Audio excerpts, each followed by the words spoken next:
Fresh Economic Thinking podcast, new ideas and analysis with Dr. Cameron Murray and Jonathan Gadir. Dr. Cameron Murray, you have just been in a mammoth debate on the topic of superannuation with Scott Phillips, the famous Chief Investment Officer of financial advice outfit, the Motley Fool. That's right. It was a massive, very deep debate, getting into all the nitty-gritty, as well as, getting to discuss the big picture of superannuation, why I want to scrap it. So it was a great conversation. Yeah, and this was on the Aussie Firebug podcast, which is a podcast about achieving financial independence and retiring early. As a special extra for our listeners, we are posting the debate from the Aussie Firebug podcast here in our pod stream for your entertainment and enjoyment. Trigger warning, it comes in two parts of about an hour each. So we're posting the first one and then the next one when it becomes available. Listen at your own risk. Hi guys, welcome back to another episode. I'm very excited to introduce our next two guests and get stuck into what I'm sure will be an extremely interesting conversation about Australia's super system. Our first guest is the Chief Investment Officer of the Motley Fool Australia, Scott Phillips. Welcome back to the show, Scott. Thank you. It's always good to be with you. I wouldn't say first guest, one of the two. One of the two. Now, our second guest is economist and co-host of the Fresh Economics Thinking podcast, Dr. Cameron Murray. Welcome back, Cam. Thanks for having me, Matt. Now, let's just get straight into the meat and potatoes, gents. I'm going to kick things off with MP Jim Chalmers, who is the current Treasurer of Australia in the Albanese's government. His team released a media publication last week where he proposed the objective of super be, and I quote, to preserve savings to deliver income for a dignified retirement alongside government support in an equitable and sustainable way, end quote. Cam, I'm going to pick on you first. Okay. Firstly, do you agree with this objective? And what do you think the role of super should be? Yeah, look, interesting starting point there, Matt. I think the question is really about diagnosing the problem before we sort of come up with the solution.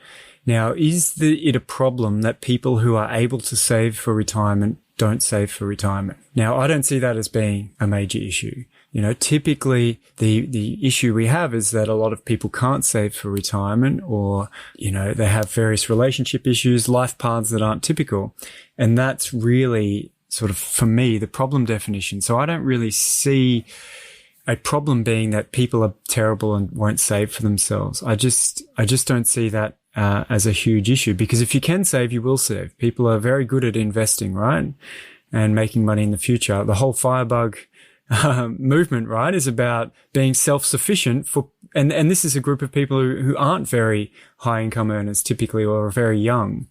So for me, it's fine as an ambition, but it's not clear to me whether it's really diagnosed the issue very clearly. So yeah, maybe Scott's got a different take on it. Sure. Before I give it over to Scott, would you say though, Cam, and Scott, jump in any time, mate. Thanks, mate. I wouldn't really think that the FI community is a good representation of Australia, though. I'd say we're probably in the 1%, right? Of income, or of attitude to being investing. I mean, this is. I'll kick it over to Scott. I want to hear what he has to say first. So let's just go there, Mr. Phillips. So I reckon that most of this podcast, Cam and I are going to agree furiously, but disagree on the how, or the why, or the way, which is ironic. Okay. So it'll be a really fun conversation to have. I like Cam's. I disagree with the premise of your question. Very Scott Morrison, Julia Gillard. So I think the description, to answer your direct question, I think we should talk about Cam's point, by the way. But to answer your direct question, I think that Chalmers' definition is a pretty good one of what we should want superannuation to be. There is a lot of loaded language. I've had arguments with people on Twitter already about exactly that. What does dignified mean? What is equitable? Then it gets to equity. Then it gets to fairness. Then it gets to communism.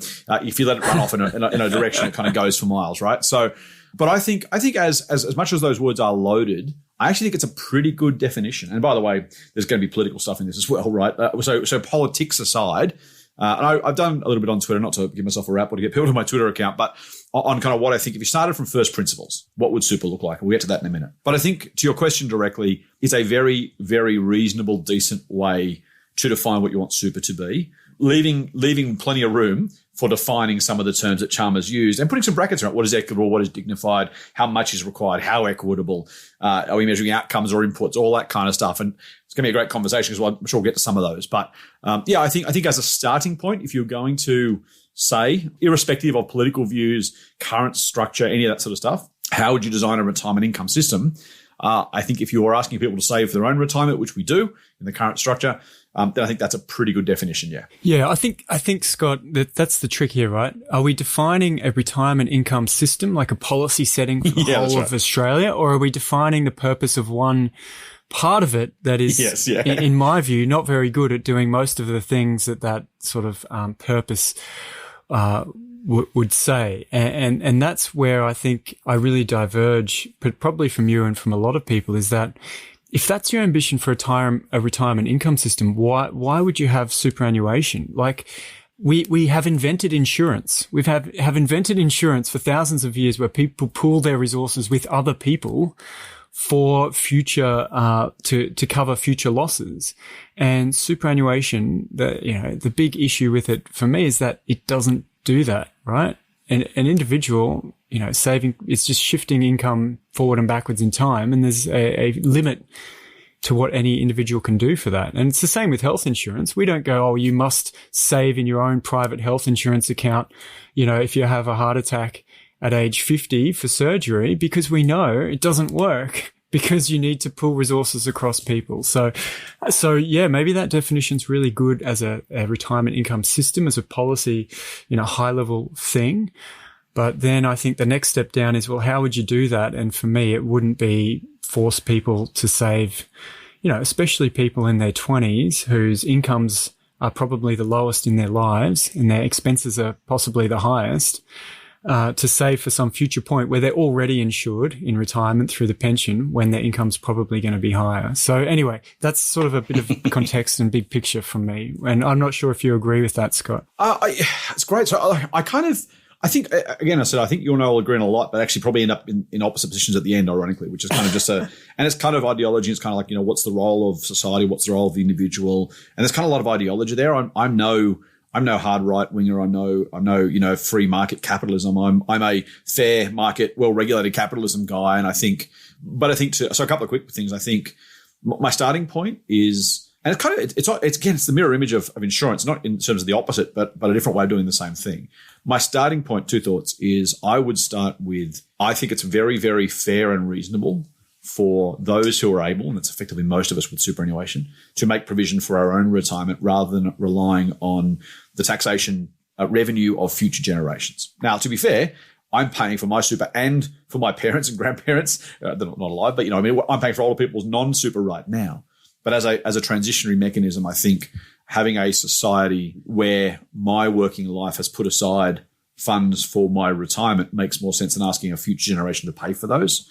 So I'd say that. I think the other thing on how you would structure this is I've made some other suggestions, by the way, about how that might work. In fact, we'll get to this later, I suppose. But I'd actually start with, I would make an investment at birth, because your point about the 20s, while it's absolutely right, Cam, and I agree 100%, it also takes advantage of, as the fire guys will know, and as you will know, it takes advantage of the extra couple of decades of compounding. So the amount of saving you have to do to catch up in your 40s and 50s, if you are going to say, I know you don't necessarily agree with the premise, which is cool, but if you're going to say we are going to, compulsorily or otherwise, save for our own retirement, then starting in your 20s, the value of that over the couple of decades you don't wait is multiples more than if you had. So I don't mind starting at that point.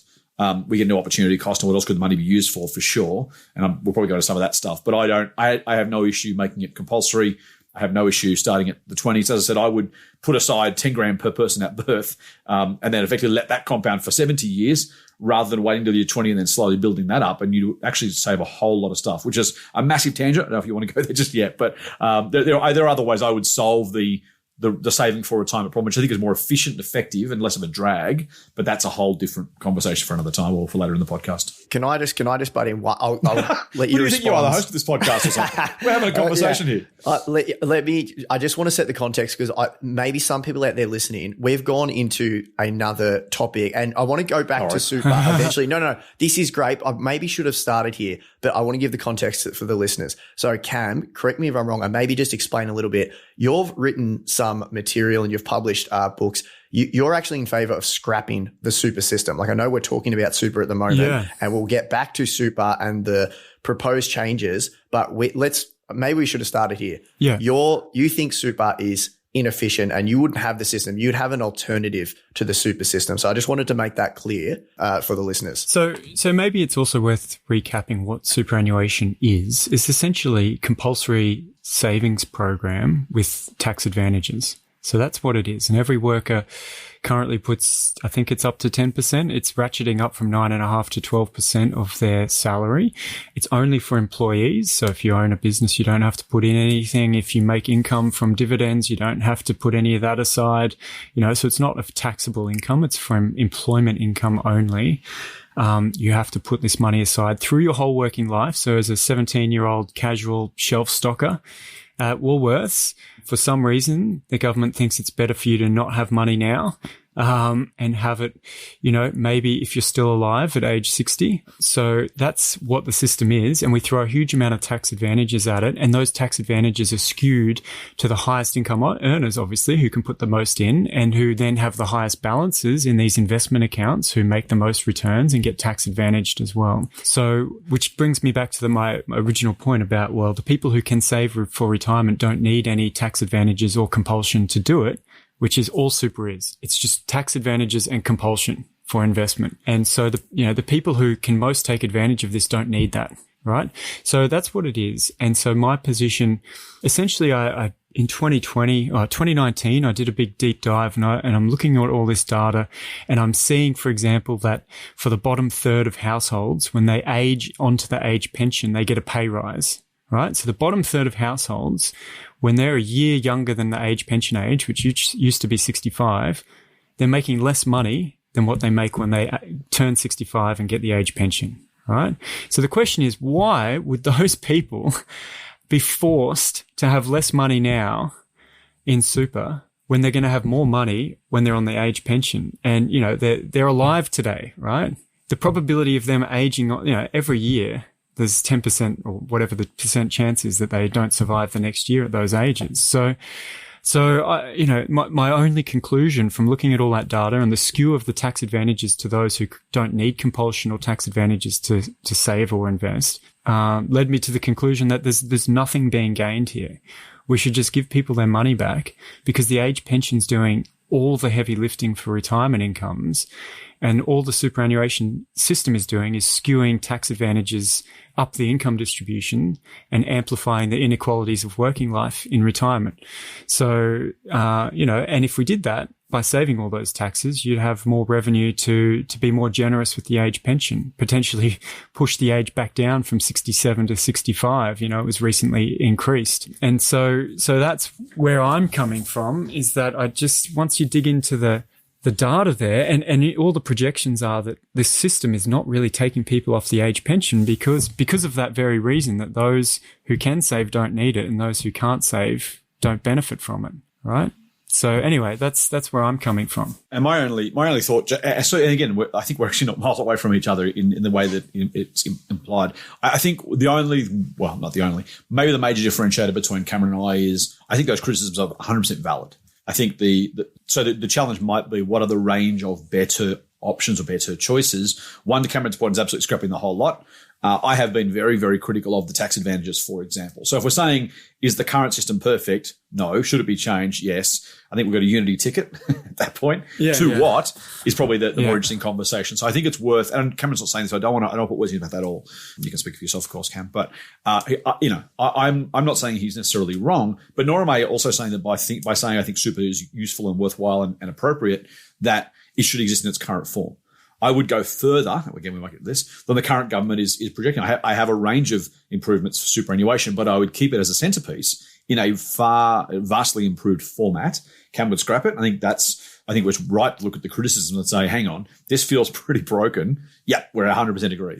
Then to what is also a really good conversation. I think that's where we differ. So we'll end up with, I think, a lot of agreement and then some potential changes where we say, actually, no, I have a different view for X, Y, Z reason. So maybe I'm keen to hear what you think your ideal changes would be, Scott. Like, so if you were just Prime Minister for the day and everyone agreed, everyone in your party just agreed to go along with what you said. Yes. Polling be damned. So you'd obviously, so currently you can just keep piling money into your fund, right? And get up to $10 million and get tax advantages. Yeah, exactly. And the person with the biggest, $500 million. Yeah, the person with the biggest fund in Australia is $400 million in a tax advantage. In fact, it's larger than that now, apparently. The most updated number is 540, I think, from memory. It's that account that's grown by 25%, right? Yeah, so this person is one of the top 10 richest people in the country. Or no, not top 10, but it's quite likely they are. So, we should just name those people until they give up and admit who it is. I did think when I seen that figure, guys, I was like, how is it? Isn't if you're at that level of wealth? I thought there was better, I just couldn't imagine someone had put it in super at that level of wealth. That was just insane to me. Pretty bloody tax effective, I've got to say. I'm not sure it's the best option, but it's not a bad one at all. And this is so Cam's point that the taxation of this stuff is ridiculous. Now, we should say quickly, those rules have been changed, right? So you can't put that much in anymore.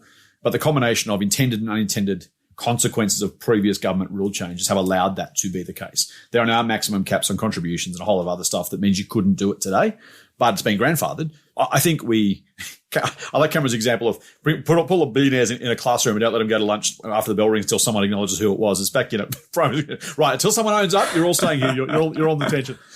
So if you're okay with you, I'll answer Cam's question in terms of the solutions. Is that okay? Up to you. Yeah, Cam, did you have something to finish? No. I'm keen to hear, because, Scott's one of the most reasonable voices on this. So I'm keen to really see how close we can get with his solution. Sure. And then whether he can convince me not to just get rid of the whole. Because I think, we do agree on a lot, and it's very rare in this circumstance. If you've seen the press in the last few weeks, everybody's just losing their mind. Everyone with over $3 million in super has decided they're just, a hardworking, one average Australian. Yeah. Just one bad decision away from living in a cardboard box on the street or something. Exactly. We're taking their money, Cam. We're taking their money. What is the percentage of Australians with a balance over 3 million? It surely couldn't be much of the populace. I've heard reported 116,000 accounts is what I've heard reported. I can't qualify that number myself. I haven't done the work. So it's about 14 million Aussies in the workforce would have a super account. So, and plus some retires. So about 1%. 2/3 of 1%, something like that. Yeah. Quick math. Very quick. Scott. Someone will check me. The problem with being this being recorded, someone goes, no, it's not even close to that. All right. So I have two opposing thoughts as to how we can fix superannuation. I don't want to make this about me, by the way, so I want to make sure Cam has enough time to jump in. My starting point is, as I said before, the principle is I would rather save for my retirement, have my peers and my own age save for our own retirements, rather than ask our kids to fund that through taxation revenue at some future point. So that's my very, very starting point. And if you start from there and you say, okay, some sort of retirement savings scheme is attractive. Again, these are layering assumptions here. There's two different solutions. One is a very, very, very simple long-term solution, which is if you believe in the power of compound returns and you think that capitalism is not going to die in the next X years between the kid who's born tomorrow morning and their 65th or 67th or 70th birthday, whatever the retirement age is by then, you can put a very, very small amount of money in absolute and relative terms aside for that child, which would compound at reasonably decent historic rates to be pension-ish, super-ish levels by retirement. Now that number could be as low, depending on your assumptions, as $4,000, or as high as about $20,000. And that's a big range, right? For some people listening, it's like that's a massive range. But at birth, funded potentially by government, frankly, and they're put aside and left in a individual or even pooled, to Cam's original point, pooled account, so that at retirement age, whatever that is, the money would have compounded over that time. It saves the average employee, and I've done these numbers for a while, the average employee the employer on behalf of the employee, assuming no concessional contributions, will contribute something like 350 odd grand to super on behalf of their employee during that person's working life compared to somewhere between 4 and 20 grand at birth. Now, there are inflationary, CPI indexing we should do to those numbers, but as an idea, that's a very, very attractive starting point for me. So that's my first idea, really super simple. The money's there, the money comes out. It needs to be managed in retirement. By the way, different thing. I'd also I'd limit the amount of money people could take out of super every year. So I don't take the lump sum out, blow it on, exciting things and then get another pension. So that's different again. So that's the first idea. Second idea is taking the current system and can I read this very quickly? It's not too boring. It's not too long. But I wrote it and it's kind of just because it summarizes my thoughts nicely. So I said, here we go. Starting with the status quo on super is the wrong framing for a principal discussion. Framing matters. Super was designed to relieve pressure on retirement funding, not as a wealth creation or an estate planning tool. Logically, it makes sense to incentivize saving and investing to build a large enough nest egg to deliver pension replacing income, plus a little more for the vagaries and risks of investing, and to recognize the money was quarantined during their working lives. Keeping with that logic, concessionary taxation should cease at a level of both contribution and income or withdrawal that exceeds that level. Because after that point, the cost of super exceeds that of the pension it seeks to replace. It's also why we shouldn't focus, in my view, on the fund balance, but rather the size of the income stream and tax that income accordingly. So what I would do is I would simply allocate tax advantage on accumulation during our working lives. I think that makes sense because we want people to generate those nest eggs. Again, assuming you take my starting assumption of saving for our own retirement. Once you retire and start drawing an income stream, my personal view, I would make all retirement income, let's say 65. Let's give Cammy's 2 years back of retirement age and say it's 65. Yay. At 65, we should increase the tax-free threshold to a number. I don't know what that is. Call it 45 grand. And Cam, don't kill me on the numbers. You'll have a better idea because you're the economist. Call it 45 grand. Every dollar you receive, including, this is going to be a bit random too, including a pension, would be taxable, right? But because the tax-free threshold might be, say, 45 grand, there's no tax payable on it. Every hour you wanted to work in retirement, you could do. And again, it would be taxable when you earn more than that threshold. So it doesn't mean people get penalized for re-entering the workforce, losing the pension, losing healthcare cards, whatever.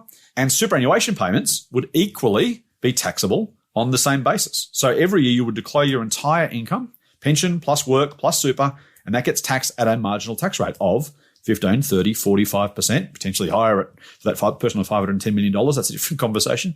I would simply make it marginally taxable. I think you would take away 90% of the superannuation regulation. You wouldn't have an accumulation account and a pension account. You wouldn't have some cap that somehow, how do you mandate a cap? Do you make people take out the difference? I don't know what you do. So I think it's a politician and bureaucratic answer. You mentioned the polls before, Cam. If I didn't have to worry about the polls, this is easy. If I had to worry about the polls, it's harder. But I would simply tax all income marginally with a higher than working age tax-free threshold to allow for you want them to get some of that tax money or the super money tax-free. By the way, and then in retirement, I wouldn't have a 0% super. I'd still have the 15% taxation on all super earnings right through life and a payout, which would be taxed marginally. So they're two very, very different answers. I wouldn't mind which one of them we go with. So can I just ask one more clarifying question, Scott, about your ideal system? Go on. Yeah, go on. So this compulsory savings, when can you start withdrawing it? So one of the big bizarre elements of the system we have is that you can withdraw your super at age, well, it's incrementing up from age 57 to age 60, but you can't get an age pension until you're 67 now. So you've got this. It was like 9 years before the age pension age. Now it's going to be 7 years before. And you've got this huge incentive to actually work less and retire earlier. Right. Because the super system age that you can access this money is lower. So, if everyone's working less and retiring earlier, that shrinks the size of the economy and makes it more difficult to look after the non-workers, right? So it's doing the exact opposite of what we think our retirement income system could do. So if you've paid any attention to the debates about aging and all these old people not working, our super system makes more not so old people stop working, right? And the huge incentive in the system is to take all of your money at 57 or 60, whatever the number is today, because it's ratcheting up, go on a trip around Australia, buy a Land Cruiser, fix your house, and then get the age pension. Yep. And, my parents have just gone through this age pension age period. And everybody's all about getting the age pension. So essentially the whole system has all these huge tax breaks for people who don't need them so that people who are 60 can go on a driving holiday around Australia and get the age pension anyway. And there's nothing stopping this, right? Correct. One other issue that comes up a lot is people with all this in their 60s, there's all these financial scams and whatnot they get caught up with because they've all of a sudden got this huge amount of super that they can access and everybody's willing to sell them the next financial scam. So anyway, what are your thoughts on the age? If in an ideal compulsory savings system, is the age the same? And what's your general views? Sorry for taking over the hosting, Matt. I'm loving it. We'll let you know when you need it, Matt. Your sort of view on, so we've ratcheted up the age pension age. I think that's kind of silly because, as you've already said, Scott, you can have an age pension and people working at the same time. There's no issue with that. Yeah. So your thoughts on the age of super and age pension? So I think the easy answer is they should be the same. I think you can, though, modify them in two different ways. The first is if you mandate the maximum withdrawal, then it puts less pressure on the buyer land cruiser to go on the pension thing. So it may not be an age that's required. It may be a maximum withdrawal per year or per year at certain ages. So you might say up until 67, you can take out 1% of your fund, and then at 67, it's 2%. Or you may be able to do it without doing it by age. Because I think there is some benefit. If I had $84 million in super because I invested well, right? Let's put aside caps and contributions. Let's just say I've contributed normally and invested really well. I've got $84 million. At 60, if I don't see the benefit, if I could guarantee you that I was never going to use the pension because I have enough money in super, denying me access to it also seems a little bit counterproductive because there's no societal benefit to that denying. So there's that. And I think the other thing, by the way, it's probably a bit big for this podcast, but there's a labour force question, right, of with unemployment now at 3.4%, everyone who wants a job generally can get one with massive exceptions, but let's go with that. At some point when unemployment's 8%, making people stay in the workforce because they can't get super, who would otherwise take the super, versus someone who wants a job and can't get it because the old person's in the job.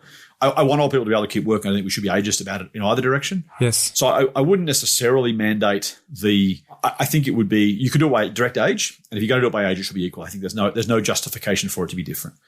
With the exception that I think you could say to someone with enough means, you may withdraw X% of your superannuation from age whatever. I don't know what that age is, by the way, because I have a guarantee by virtue of the structure of your super fund, you couldn't possibly take it all out because I'm limiting you to X% of the value.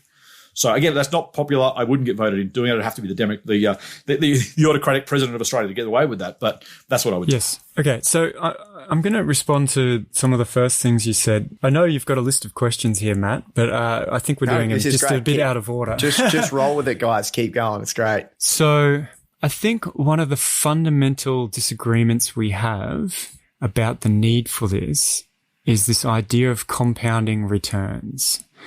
Right? That somehow we are paying twice for retirement. And for me, that is a huge myth, right? Because if I buy BHP shares and in retirement, I live off the dividends or the sale, that money I'm spending in retirement was the money from the buyers of iron ore, right? And the buyers of my shares that I'm selling to them. So they are transferring me their resources when I retire via this financial system instead of transferring the resources via the tax system. So there's no sort of time travel involved here, right? That's my big thing. So if we can support people with a super system when they're retired and say, hey, the super is going to allow us to look after these old people. Well, the tax system can allow us to as well because the economy is big enough. We have the resources. It's just the method by which we transfer those resources to those people who don't have them. And remember, super doesn't really transfer anything unless you've already got the economic means. So it's not really doing a lot. So that's another way to make that same point is that, yes, investments in asset markets compound over time. Tax revenue and the size of the economy also compounds over time, right? So those benefits of compound interest exist in the economy as a whole in general. And hence, if we can support people in retirement through one means, we can support them through the other. As I like to say, there can be only one, right? There can be only one. Here's the Highlander, Matt. We know that we've just found out. It's my Highlander take on retirement. There is only one system, and that transfers resources to retired people when they need it. So the car they buy, the food they drink, the services they get, they all are produced at the time. We're not stocking up cans of baked beans and cans of fuel in the garage for the car. We're not consuming today's resources in the future. What we're doing is we're transferring future resources from the economy as a whole, from others, at the time they're needed. So that's, I think, a fundamental part of perhaps why we still disagree at the obvious conclusion that we don't need any of this pre-funding, because, for example, that $10,000 you give every child in this account when they retire, you can just transfer the money into their account when they retire at the time of the amount you want them to have at the age you want them to have it. You don't need to have that account the whole way through. That doesn't do anything, because all you're doing is swapping money. You're just basically swapping who owns, BHP shares and who owns a bank deposit at time zero when you're born. And that doesn't change anything about the macroeconomy, right? You're just saying, okay, we're going to make this account. You own BHP shares. Here, I'll give you cash. You have my shares. Okay. Now somehow we're compounding and making the economy better in the future. So I think that's a big difference. And the other thing I wanted to pick up on about compulsory savings as a system in general is that, the economically optimal way to smooth consumption over your lifetime. And that's what we're all about here, right? We're smoothing consumption over lifetimes because we think that when people are children, they don't have any money, so we need to give parents money for children. When people are retired, they don't have any money. Well, some don't. So we need to give those some who don't have money, right? Because they're the low points of your life. But in reality, okay, the low points of your life probably these days go up to your 30s. So I wrote an article last year comparing essentially my situation with two young kids in my 20s and my household after-tax income, like my disposable income, as a renter household, age 28, with two children. And I'm like, the retirees have way more money. Retirees who own their own home, they have way more money than I do. Why am I giving up 10% of my income? And of course, I was working for university, so I was giving up 17% of my income. And I'm sitting here thinking, hang on, the government is paying me parenting payments because they think I'm too poor. And they're also saying, you're too rich. We need to have some of your money so you can have it later when you're actually richer than you are now.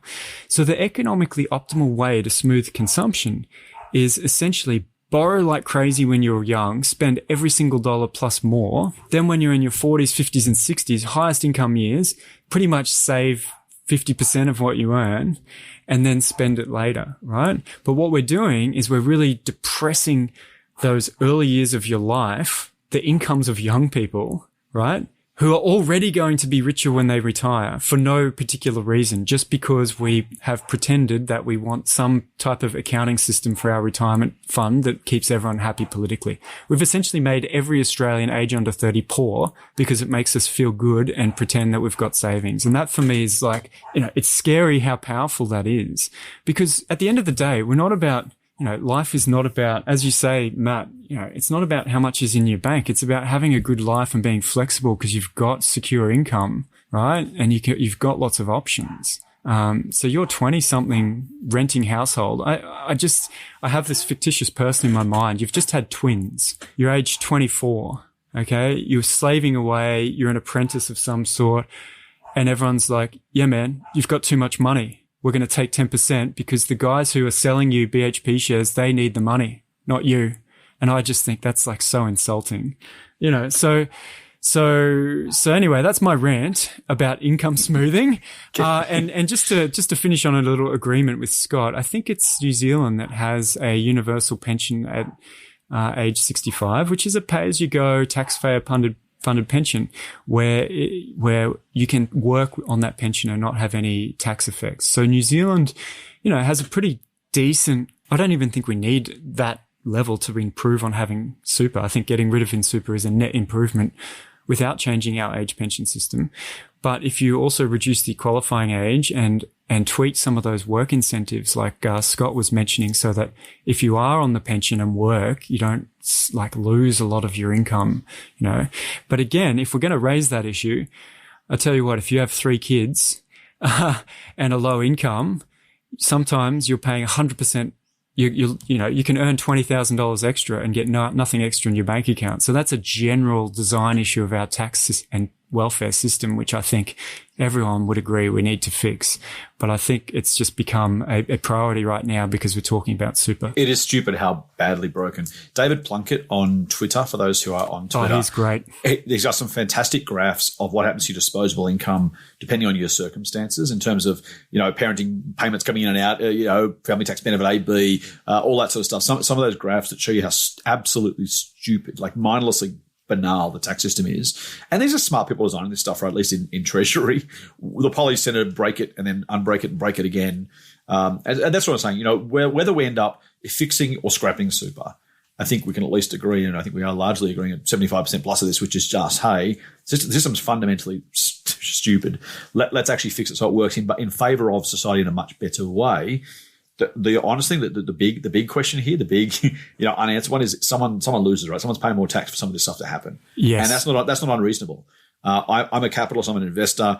A lot of my members want me to make them as much money as physically possible. And a decent subset of those would say, and I'd like to pay less tax, please. And I get to, because I'm just fortunate in the job I've got, to say, I hear you. I don't have to just, fight your corner because I'm your representative for better or worse. I get to say, actually, policy wise, there's some really, really screwy, terrible policies out there that just do not work the way they should. And there are some people, newsflash, who should pay more tax. And that's really politically unpopular, again, to Cam's point. Some guts in Canberra, bipartisan guts preferably, so, hey, this doesn't work, let's fix it. Never going to happen, right? But that is part of it is absolutely the structure of the tax system. You fix some of that stuff, including, I agree with you. I actually found out about New Zealand, Cam, only 2 or 3 days ago. I should have known more about New Zealand, but I didn't. To exactly that point, a universal pension, it's effectively a UBI, which is, again, a whole different conversation, universal basic income. But a universal pension with a marginal taxation system for additional revenue over and above that solves a very large chunk of these problems. And it's not even difficult, right? And imagine how much super stuff you could take away. If you said no caps, no separate pension account, no zero tax in retirement, no assets testing, pension testing, means testing for some of these benefits, because everyone gets the pension. Now, there are people who say, hang on, that's just, people say about early childhood education. That's just, middle class, upper class welfare. I think we can say something's universal. I think primary education should be universal. I think early childhood education should be universal. And I think it's reasonable to say a pension should be universal, above which you then pay marginal rates of tax up to 45%. Not this ridiculous 0% up to 1.7 million and then 15% above that. Yeah, I just want to wrap up the point that we're going to just let's wrap up on this agreement that I fear the direction we're going with super. So back to real reality land now, and not our ideal world. So back in reality, I fear that instead of simplifying all these ways that we suggest doing, simplifying the age pension, simplifying super, reducing the administrative burden to get a better system, we're going to go the other way. And we're going to basically do a make work exercise for financial managers and tax accountants. And that should really be top of mind for all the policy people involved. And I think we agree on that. 1,000%. I was going to bring something like that up, Cam, because I know where you sit, Cam. You've written literature. I've read it, Scrapping the System. It was quite eye-opening for me because I'd never really seen that point of view. Super, to me, I mean, it makes so much sense. Your point before, Scott, with putting $4,000 away for every child, whatever it was, 10,000, and letting it compound until they reach their preservation age. That makes so much sense in my mind. I don't know. I know, you got different opinions, Cameron, but just logically, I'm like, that. Why isn't every country doing that? But here's the thing I wanted to bring up, and I know Cam's point of view, but I'm interested to hear yours, Scott. By the way, New Zealand have the Kiwi Saver as well. I just wanted to mention that. Yes, they do. So they've got like a similar thing to the super, right? It's not just this pension system. Both is fine, by the way. Pam probably doesn't agree. I think we can do both. I think but the point is you tax it appropriately so that anyone earning extra income just pays tax on it. Yeah. So Kiwi Saver is voluntary though, right? Is it? Okay, I didn't know that. It's voluntary. Okay, so here's the thing, right? Because I think the crux of the argument is, do we actually need both? Now, I know where Cam sits on this. He would say scrap super. And this is my question to you, Scott. The pension, to my knowledge, is pretty good in Australia. I mean, I just Googled it. It's for a couple combined, $1,500 per fortnight. Now, if we make a few assumptions there, like the main one being, I guess, is do you own your own home outright? I don't know the data, and maybe Cam step in whenever you want to tell me, or maybe Scott as well. But if you're 65, 60, whatever it is, you're not going to be spending as much. I know the peak income years are between like 30 and 45 or something. And that's when you're spending the most. When you have children, you're paying for school, et cetera, et cetera. You got to get a bigger house. So is it not reasonable that most Australians can live a pretty decent life on the combined pension? And therefore, do we actually need a whole nother system? I know there's going to be edge cases. There's going to be exceptions to that rule. But to me, it just seems like I'm not fully educated on this topic to know exactly the answer to this. But once I read Cam's, I'm like, yeah, why do we actually need a whole nother super system? And Cam's point as well is part of your money, 10%, is going to this fund that you can access when you reach your preservation age, when a lot of people could use that money in their 30s and 40s. Scott. So we get into values pretty quickly, and we get into behavioural versus theoretical, and so it gets messy real fast. I think the pension is a very good base level of retirement income, and we all agree we need the pension. I think we're all in agreement. It's like the pensions are fantastic. Yes, yeah. But so when I say pretty good, I mean I'm talking about the level of it, not whether it should be delivered or not. I don't think the pension is as high as a society we should aspire to for a standard of living in retirement, for a couple of reasons. Now, I'm not going to go into housing because, frankly, we need to fix housing, and I'm sure we could have another conversation for another hour and a half on housing. We can't assume people own their own homes, which is crazy to me that you can now, banks are offering now 40-year mortgages, right? So let's put that aside. $1,500 a fortnight is a decent, good, acceptable level of retirement income. Maybe it's my capitalist tendencies, but I would aspire to, for everybody in the country, to have a retirement income which was a more, to use Jim Chalmers, a dignified level of income. I don't think there's no pensioners out there having a whale of a time, right? They are subsisting. They're doing okay. It probably hasn't kept up with price inflation, as we well know.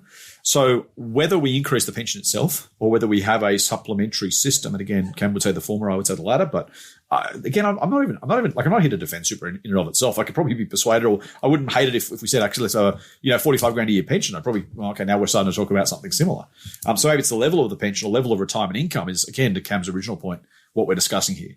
I would, but again, remember the size of the supplementary super needn't to be huge, because I would not provide concessional taxation on contributions over a certain amount. I wouldn't allow zero taxation in retirement. So what I'm saying is that the super would be a supplementary system on top of a moderate pension, which I think is something we could or should aspire to. So my mother's retired; she's 73. Should get that right, shouldn't I?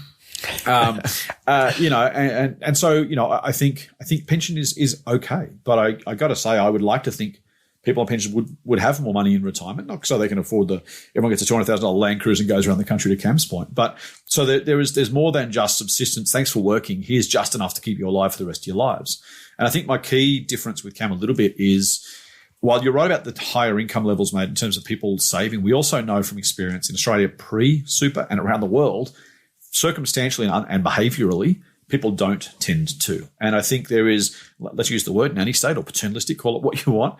There is an element of me saying, actually, I know what we will do as a group. I did economics at school, right? I didn't start saving properly independently of super until I was 26. And I rue those missing 7 or 8 years because I know the value of compounding over that time. I knew the answers. Did I do it? No. I've got family who wouldn't be doing it now if super didn't exist. I think it is a really, really handy behavioral nudge, to use that overused word. It's not really a nudge, it's a compulsion, but you know what I mean? To actually achieve some of that stuff. So, behaviorally, we wouldn't. Some will, the top echelon will. I would hazard a guess that the average Australian in, let's say, 30 years, when super's been going long enough to be a full workforce, the average Australian will retire with a better lifestyle than they would have had super not existed. And if that's our fundamental starting point, and you guys might disagree, which is cool, go for it. If that's your fundamental starting point, then I think super's proved its use as a compulsory system. Again, not defending the tax breaks, not defending anything. Like, I'm not saying we should keep what it is. I'm saying as a concept, as a structural concept, compulsory saving for retirement, I think will show itself to have been worthwhile, albeit it was bastardized along the way and people took advantage of it, and the tax system was robbed of hundreds of millions, billions of dollars maybe over that life of rightful tax revenues. So it's true that it's imperfect, vastly imperfect. But I also think we'll end up with a better retirement standard of living with super than without it. Can I just say one thing, Cam? Can you talk about, because this is a really important topic in this whole debate, the super industry is massive. And I think in your literature and your writings, you talk about how it's there's the number of people working in the super industry is as much as the Australian Defence Force or something like that. And to me, that blows my mind. I think that's just a really good point to bring up, Cam. Yeah. So there's a couple of things that just came up. One is, will future retirees be better off than today? I would like that to be the case, full stop, if society is progressing, right? Like if we have degraded as a society that we can't improve the lives of age pensioners over the next decades, despite becoming wealthier, then, that's a bit of a sad political environment to live in. Which is almost my point, Cam. Unfortunately, that's literally almost my problem. Yeah. So your point is, but I think it's probably one of the big divides is that there's, and you see this in the commentary on super. It's like, you can't trust the future government, right? You can't trust them to look after pensioners. Now, I think that's overblown because people over 67 are just still growing as a voting cohort, right? And you put that age pension up a couple of years, you get voted out like the Labor Party did. And I think that's another, sorry, just a quick sidetrack, make sure I get back onto what I was going to say. The Labor Party, we've got this complete reversal politically. We've got the Labor Party ratcheting up the pension age to kick people off the pension and privatizing retirement in some of the world's most expensive fund managers with the tax breaks to the highest income. That's our left-wing party in Australia, right? And we've got our right-wing party basically saying, hey, defending Utes what a great game. Can my mates at my banks please come and play as well? Right? And we've got no one there going, hey, people who are working, those people, sometimes they need their money when they're working, right? Do we not care about young people? So I think, partly the debate is symptomatic of just, we're all getting old and richer, older people are getting more powerful voices. And have I heard anything about 20-something-year-old families in the super debate? Because they're paying 10% of their income at their lowest income points in their life with their highest expenses of their whole lives, supporting 4 or 5 people in one household. Absolute silence, because that's the flip side of super. Is that those people having a worse quality of life today. So yes, we should increase the quality of life for age pensioners, but I think that's true also of working people as well. And that's, so that's the flip side of that. Anyone can spend 20% of their income in their 20s, 30s and 40s and have a lot of money in retirement. You've just wasted your life, right?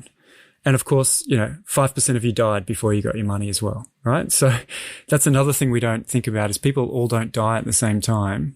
Still 1 in 6 men will die before they get the age pension. So super did nothing for them, and probably 1 in 10 die before they get their super. So it basically just stole their money in a way, made their lives worse on balance. So any net benefit calculation you want to do for these systems has to take your thing and multiply by 0.9 for the age pension, 0.83 for the whatever those factors are, because people die at different points. So Scott's other point was, there's some value judgment here. And I think at the end of the day, all of these economic debates come down to value judgments, and it's probably easier for us because we predominantly agree on some of these key issues. But here's a statement: people should spend their money. Money is for spending, right? Like that is the whole point of being a wealthy economy, is people can spend money, right? So this whole, the idea that people won't save for retirement, I say, yeah, why would they, right? Remember, the bottom third of people, when they get the age pension, it's a pay rise for them. So it's stupid for them, right? It's completely nonsense. For the next sort of third of households, it's 50-50, doesn't really matter. Some of them are going to save. And the top 30%, it doesn't matter anyway, because they're independently wealthy their whole working lives. So I just don't see that there is some moral value to not spending your money while you're alive and have high expenses. So I've got 2 kids at high school, right? And I'm sitting here going, I'm worried about the future, this and that. And then at the end of the day, I'm like, I could die in 5 years, right? Why would I not spend everything I can today to have the best life possible? And so it makes perfect sense to me. And remember, we don't need this sort of moral virtue of saving if we ensure as a collective in the age pension system, which we do. Right? Because this system will automatically tax and redistribute those with wealth and with high incomes, and even those on middle incomes, and even working, young people. It will automatically do the job for you without having to sort of, have this moral debate at all about what's good, what's bad. Is it moral to save? Is it thriftiness a virtue? It doesn't matter. We're just all insured automatically. When I buy my car insurance, it works. I do it because it works. And yet we're here when it comes to retirement going, oh yeah, we should definitely not insure. We should definitely not pool the risks. We should definitely do this other thing. I'm like, what? It just blows my mind. It makes no sense. And to finish, if we want to tie retirement incomes to working life incomes, right?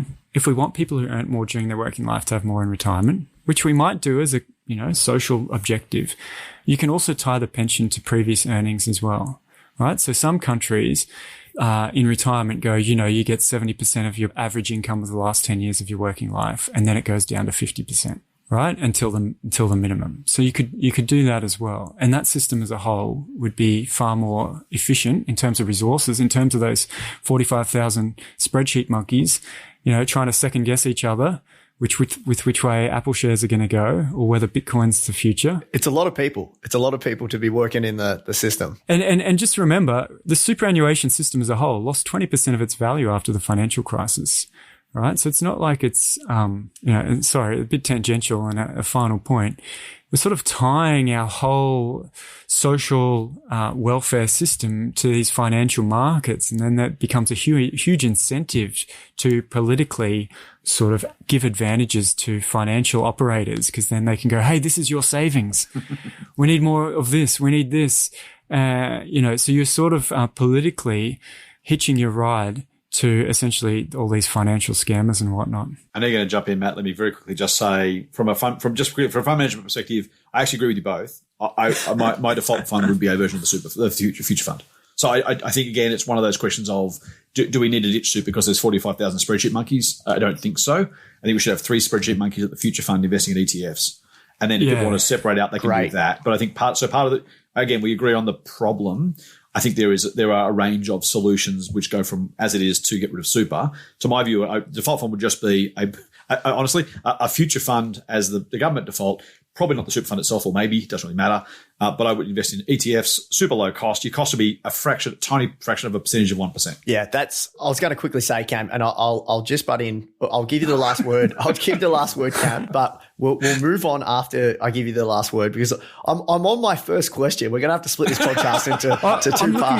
We've answered the last 3 already, Matt. I'm looking here. We just took it upon ourselves to do it in reverse. We'll go back. We'll go back. But I was going to say just quickly that I think that is a really good point, Scott, you made. I think we all agree on this. To have 45,000 Australians working in this industry, I just feel like that is so much of the economy or so much human capital. That's the word I'm looking for. Human capital tied up in this. Right? Yes. Exactly. It just seems so simple that you're putting 45,000 people to do what exactly? And some of these funds are charging ridiculous fees. Like, there is some gouging going on and some BS happening in this industry that makes it very inefficient. But it's not only gouging, right? It's the duplication that's the problem. So the gouging is real, don't get me wrong, but the profit margins of these guys aren't spectacular. Magellan's lost $1 squillion recently. So part of it's absolutely gouging, and retail funds are terrible, and everyone should be an industry fund. I can't give personal advice, but just be an industry fund if you're going to. But it's a duplication. So of the 45,000 spreadsheet monkeys, 10,000 at any one point in time are looking at BHP, right? And so it's not just the gouging. And look at that, and they've got bills to pay, and they've got families. So it's not a dead loss to the economy, because they're employed doing a thing, and that's worth something. But in terms of productivity as economically, both the gouging and the duplication could be removed really quickly. I'm going to shut up now, Matt. You can ask questions. No, you're right. And I think, Scott, you'd probably agree that the more rules we make, the more compliance requirements you get on these funds. And so they're all you've got this array of people checking on other people to check on this, to check on some more paperwork, to liaise with the legal department, and then liaise with the tax office. And that just breeds a whole bureaucratic industry. So we mentioned it before. We've got to go the opposite direction on terms of rules. And by the way, 3/4 of people with SMSF shouldn't have them. So that would also take a whole lot of costs out, which, again, a whole different conversation, but it's part of that duplication problem. Okay, let's leave it there. I mean, this is that's such a great conversation, guys. Really thoroughly enjoying this. But we do have to move on.